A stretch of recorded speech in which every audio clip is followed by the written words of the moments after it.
Welcome to Chrissy's Corner True Crime Podcast. This is episode 3 of my serial killer series. Today we're going to explore the life and crimes of Stephen Akinmurele. Stephen Akinmurele was born in 1977 and he has 5 victims. Date of murders ranging from 1995 to 1998 and was arrested November the 1st, 1998. His murder method is strangulation and bludgeoning. Not a great deal is known about Akinmurele's early life. His mother was from the Isle of Man and his father was Nigerian.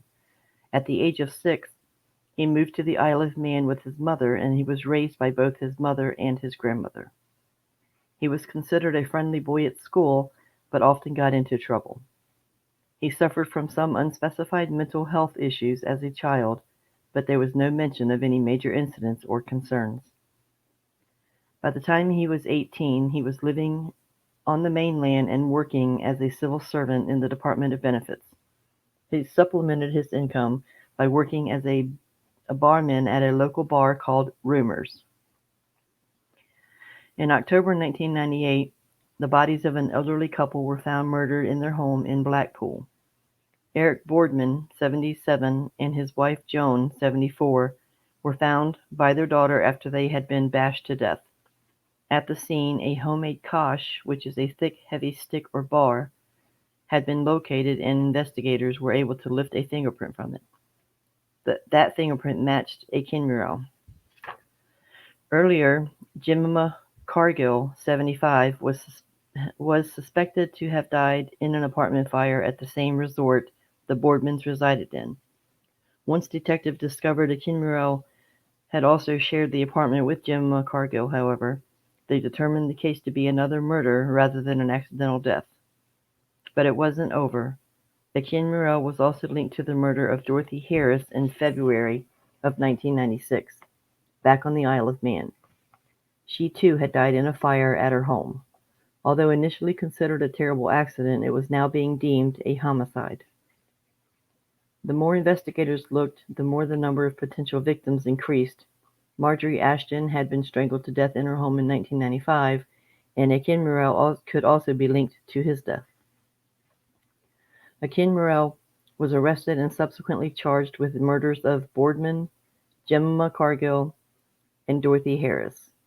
During questioning, it was found that Akinmurele's demeanor would change quite rapidly. Polite and quiet one minute, he could easily fly into a rage so terrifying that one of the detectives labeled him one of the most dangerous men I've ever met. While awaiting trial, Akinmurele was remanded into prison. During this time, he attacked a doctor, causing him injury. He also issued many threats to cause harm to others.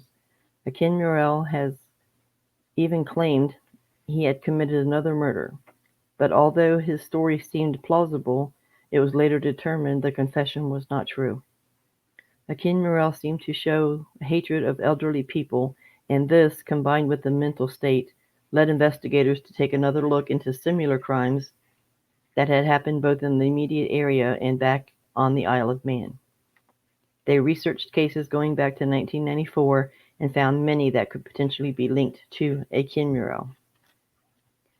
On August 28, 1999, Akinmurele was found hanging in his cell. He had crafted a ligature from his clothing, which he attached to a window to hang himself.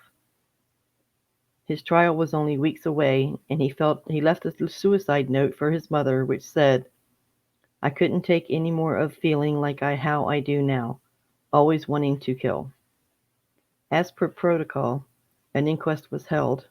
During this time, a number of issues were brought to the surface regarding the judiciary system. Not only had Akinmurele tried to kill himself twice before, his girlfriend had also warned the authorities that he was a danger to himself and had stated he did not want to go to trial. During his prison stay, Akinmurele had been interviewed by a number of specialists, including doctors and a forensic psychiatrist. According to the psychiatrist, Akinmurele claimed to be haunted by the images of his victims. They were always on his mind. Following an attempted suicide while in the segregated unit, Akinmurele was moved to the healthcare ward of the prison. However, he had managed to make a weapon out of the toothbrush and claimed to fantasize about taking one of the female staff members hostage. As a result, he was moved back to the segregated section. He was placed on suicide watch, which still managed to kill himself 2 days later.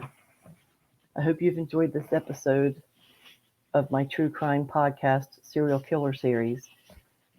Please consider giving this video a thumbs up and subscribe to make sure you don't miss any future episodes.